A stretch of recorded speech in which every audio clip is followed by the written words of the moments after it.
Hello, welcome back to another Story with Rob. This week we have The Lorax, 50th anniversary edition from last year, first published 1971 by Dr. Zeus, or Seuss.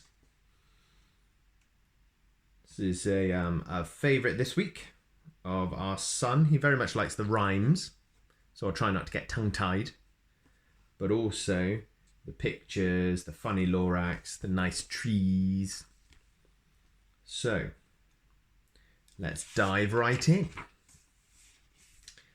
At the far end of town where the grickle grass grows and the wind smells slow and sour when it blows, and no birds ever sing excepting old crows, is the street of the lifted Lorax.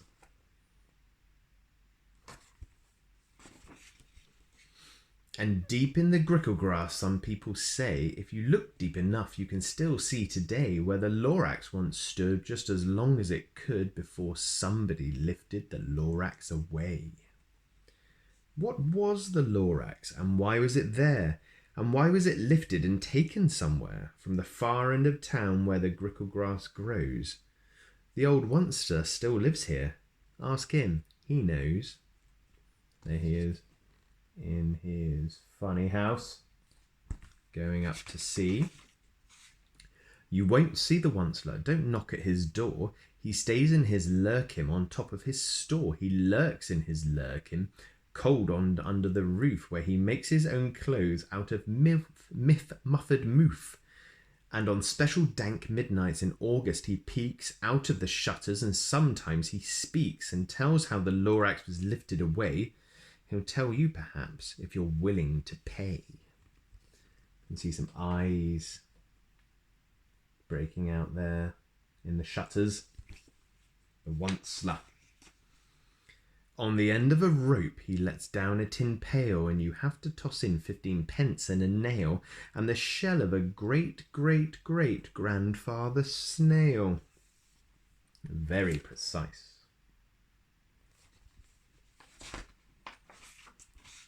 Then he pulls up the pail, makes a most careful count to see if you've paid him the proper amount. Then he hides what you've paid him away in his snub, in his secret strange hole, in his grovelous glove. Then he grunts, I will call you by whisper-mophone, for the secrets I tell you are for your ears alone. Counting, all ready to tell his secret. Slap! Down slaps the whisper-mophone to your ear, and the old Once-ler's whispers are not very clear, since they have to come down through the snurgly hose, and he sounds as if he had smallish bees up his nose. Now I'll tell you, he says, with his teeth sounding grey, how the Lorax got lifted and taken away. It all started way back, such a long, long time back. All the way down there. Way back in the days where the grass was still green and the pond was still wet and the clouds were still clean and the song of the swommy swans rang out in space, one morning I came to this glorious place, and I first saw the trees, the truffler trees, the bright-coloured tufts of the truffler trees, mile after mile in the fresh morning breeze. There's a wagon down there, the Once-ler turning up, and all these lovely trees and animals. And under the trees I saw brown barbaloots frisking about in their barbaloot suits as they played in the shade and out ate truffler fruits. From the rippleless pond came the comfortable sound of the humming fish humming while splashing around.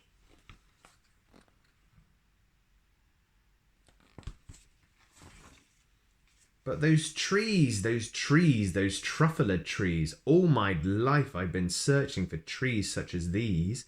The touch of their tufts was much softer than silk, and they had the sweet smell of fresh butterfly milk. I felt a great leaping of joy in my heart. I knew just what I'd do. I unloaded my cart.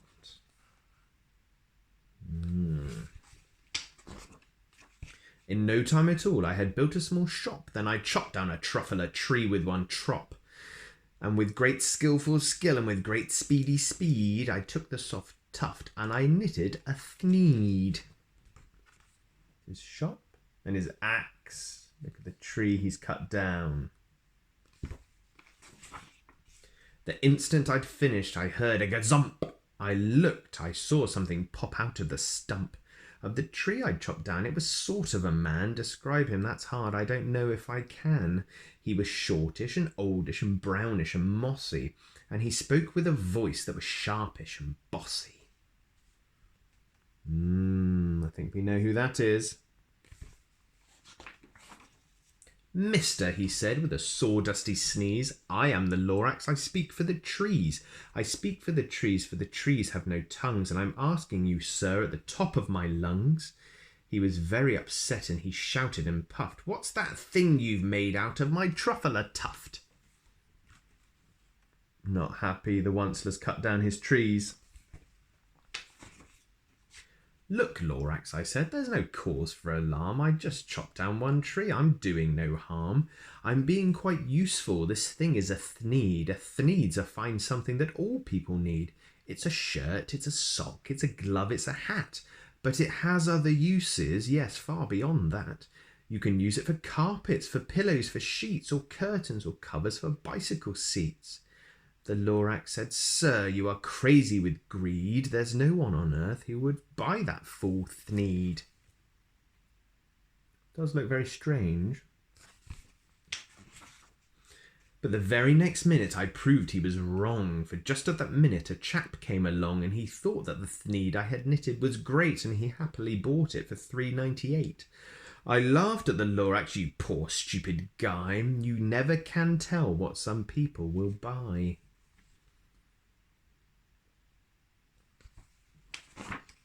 I repeat, cries the Lorax, I speak for the trees. I'm busy, I told him. Shut up, if you please. I rushed across the room, and in no time at all I built a radiophone. I put in a call. I called all my brothers and uncles and aunts, and I said, Listen here, here's our wonderful chance for the whole Once-ler family to get mighty rich. Get over here fast, take the road to North Nitch, turn left at Weak Horton, sharp right at South Stitch. It's going to bring more people. Wonder if he's going to chop down more trees. And in no time at all, in the factory I built, the whole Once-ler family was working full tilt. We were all knitting thneeds, just as busy as bees, to the sound of the chopping of truffler trees. Oh dear. All of the trees being chopped down. Then, oh baby, oh how my business did grow. Now chopping one tree at a time was too slow, so I quickly invented my super axe hacker, which whacked off 4 truffler trees at one smacker. We were making thneeds 4 times as fast before, and the Lorax, he didn't show up anymore. Chopping machine. 4 whole trees at a time. But the next week he knocked on my new office door. He snapped, I'm the Lorax who speaks for the trees, which you seem to be chopping as fast as you please. But I'm also in charge of the brown barbaloots who played in the shade in their barbaloot suits and happily lived eating truffler fruits. Now, thanks to your hacking my trees to the ground, there's not enough truffler fruit to go round, and my poor barbaloots are getting the crummies because they have gas and no food in their tummies. Chopping down the trees, which the barbaloots got their food from. They loved living here, but I can't let them stay. They'll have to find food, and I hope that they may. Good luck, boys, he cried, and he sent them away. I, the Once-ler, felt sad as I watched them all go, but business is business, and business must grow, regardless of crummies in tummies, you know. All got to leave their home. The Once-lers chopped down all their trees. I meant no harm. I most truly did not, but I had to grow bigger, so bigger I got. I biggered my factory, I biggered my roads, I biggered my wagon, I biggered the loads. Of the thneeds I shipped out, I was shipping them forth, to the south, to the east, to the west, to the north. I went right on biggering, selling more thneeds, and I biggered my money, which everyone needs. Big hulking factory now, lots of vans coming out of there. Then again he came back. I was fixing some pipes when that old nuisance Lorax came back with more gripes. I am the Lorax. He coughed and he whiffed, he sneezed and he snuffled, he snargled, he sniffed. Once-ler, he cried with a cruffulous croak. Once-ler, you're making such smogulous smoke. My poor swommy swans, why they can't sing a note. No one can sing who has smog in his throat. All the smoke from the factory going into the atmosphere as well. And so, said the Lorax, please pardon my cough. They cannot live here, so I'm sending them off. Where will they go? I don't hopefully know. They may have to fly for a month or a year to escape from the smog you've smogged up around here. The barbaloots have gone and the swommy swans have gone now as well. What's more, snapped the Lorax, his dander was up, let me say a few words about gluppity-glup. Your machinery chugs on day and night without stop, making gluppity-glup, also sloppity-slop. And what do you do with this leftover goo? I'll show you, you dirty old Once-ler man, you. Making all that goo, and where does it go? You're glumping the pond where the hummingfish hummed. No more can they hum, for their gills are all gummed, so I'm sending them off. Oh, their future is dreary. They'll walk on their fins and get woefully weary in search of some water that isn't so smeary. I hear things are just as bad up in Lake Erie. A poor fish going straight into their pond.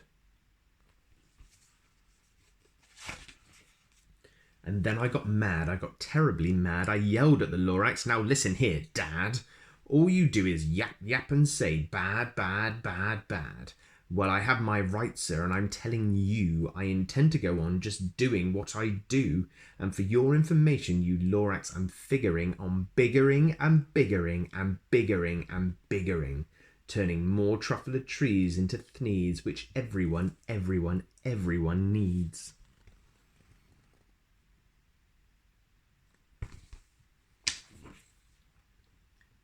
And at that very moment we heard a loud whack.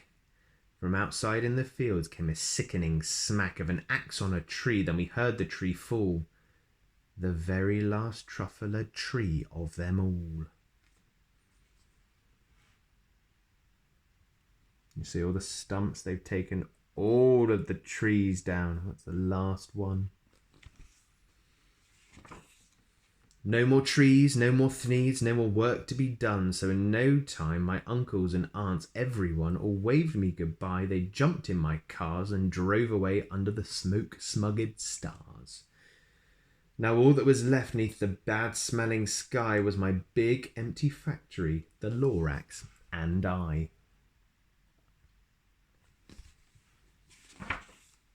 The Lorax said nothing, just gave me a glance, just gave me a very sad backwards glance, as he lifted himself by the seat of his pants, and I'll never forget the grim look on his face when he hoisted himself and took leave of this place through a hole in the smog without leaving a trace.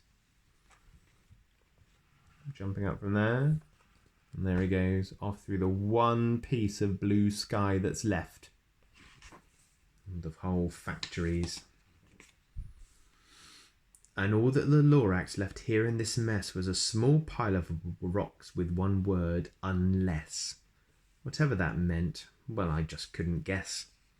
But that was long, long ago, but each day since that day I've sat here and worried away. Through the years while my buildings have fallen apart, I've worried about it with all of my heart. Doesn't look like a very nice place now. But now, said the Once-ler, now that you're here, the word of the Lorax seems perfectly clear. Unless someone like you cares a whole awful lot, nothing is going to get better. It's not. Now stood in the unless. So catch, calls the Once-ler, he let something fall. It's a truffler seed, it's the last one of all. You're in charge of the last of the truffler seeds, and the truffler trees are what everyone needs. Plant a new truffler, treat it with care, give it clean water and feed it fresh air. Grow a forest, protect it from axes that hack. Then the Lorax and all of his friends may come back. One seed left to build the truffler trees. The end. So there we are. Very good rhymey book, but going from that, lovely, colourful with all the trees, all of them chopped down and left like that. And the only way it would get better is if someone like you cares a whole awful lot. So hopefully that boy cared an awful lot, planted that seed and built more truffler trees, grew more truffler trees. So there we are, The Lorax by Dr. Seuss. There are several films out, I think, of The Lorax as well. But very good for now. And some excellent illustrations in this book here. The Lorax. Okay, so thank you very much for watching. Hope to see you next week for more Stories with Rob. Bye-bye.